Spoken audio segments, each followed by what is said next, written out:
Bonjour David. Bonjour Adrien, Comment ça va? ça va très bien. Ça se passe le salon de Clermont? Ça se passe super bien, on a beaucoup d'affluence sur le stand, les gens qui répondent super bien à nos produits, à nos nouveautés, c'est parfait.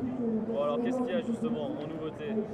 Alors en nouveauté, ben, tiens, je peux te montrer une canne, Allez. la série Iron Tea, tu vas voir, parti. c'est sympa. Je suis.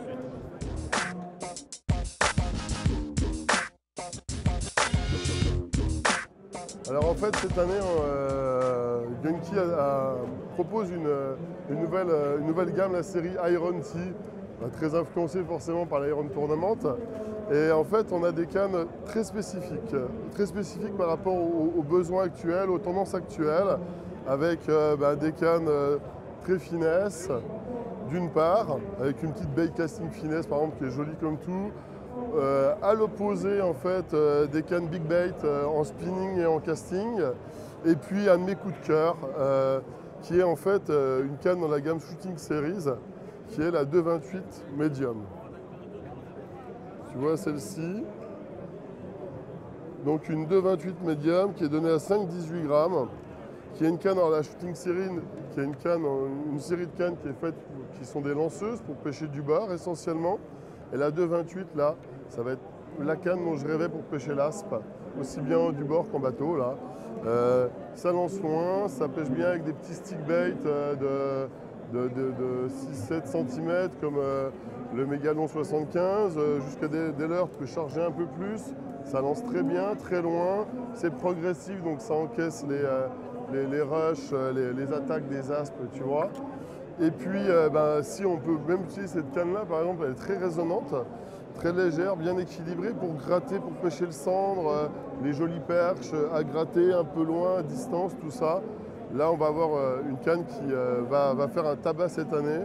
Alors, moi, je l'ai bien vu, mais beaucoup de gens ce week-end, en fait, ont vu cette canne qui est une canne un peu spécifique, qui répond à des besoins spécifiques dans les besoins du pêcheur du bar.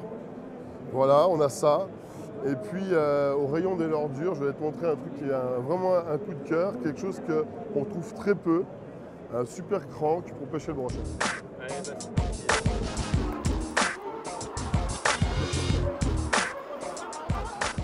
Alors là, hop.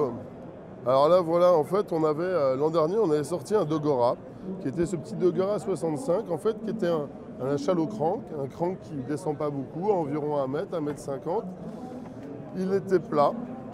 Hop, je vais te le chercher.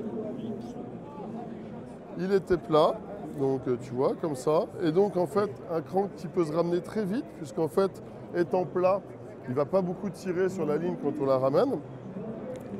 Et en fait, qui par contre offrait beaucoup de rolling et pas mal de wobbling aussi, donc un crank qui a un gros impact compte tenu de sa taille. Et puis, on aime bien, ça a vraiment bien réussi cette année. Et puis on voulait du coup avoir la même chose déclinée pour le brochet. Je repose celui-là. Et là, voici le Dogora 100. Donc le Dogora 100, il descend environ à 1 mètre. Un shallow crank, donc pour le brochet qu'on pêche dans des étangs en fait peu profonds avec 1 mètre, 1 mètre 50 d'eau, ça va pêcher. Si on pêche dans 4-5 mètres d'eau, les brochets dans des eaux claires par exemple, au-dessus des herbiers, les brochets ne vont pas avoir peur de monter pour venir le shooter. Toujours pareil, malgré la taille du crank en fait, ça tire pas très fort sur la ligne. Par contre, ça envoie, ça déplace beaucoup d'eau. On a une bille là, on a des billes avec un son très sourd, très grave, quelque chose qui plaît au brochet. Un gros impact pour ce leurre-là. Et c'est simple, tu lances, tu ramènes. La pêche au crank n'est pas très développée. Les Français ne sont pas des fans du crank. Par contre, c'est des vraies machines à prendre des poissons. Et donc voilà, celui-là, on va le retrouver dans mes boîtes, c'est sûr. Ça sera un des leurres avec lequel je vais beaucoup pêcher cette année. Et c'est sûr que ça va prendre beaucoup de poissons.